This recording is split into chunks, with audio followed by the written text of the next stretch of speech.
అందరికీ హాయ్ అండి. నేను మీ మాధవి, మధు గార్డెనింగ్. ఇది చూసారా, చింత చిగురు. ఇది సంవత్సరానికి ఒకటేసారి మనకి వస్తుంది, అది కూడా సమ్మర్లో వస్తుంది. మనం సంవత్సరం అంతా నిల్వ చేసుకునే విధంగా నేను మీకు ఇప్పుడు చేసి చూపిస్తాను.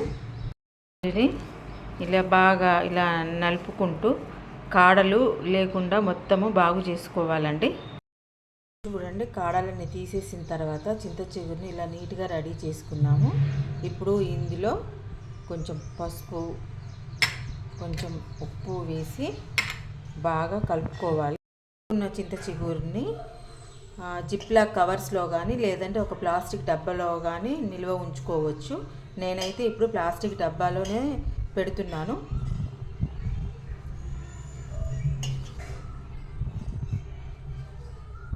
ప్లాస్టిక్ డబ్బాలో పెట్టుకొని డీప్ ఫ్రిడ్జ్లో పెట్టుకుంటే సంవత్సరం అంతా నిల్వ ఉంటుంది.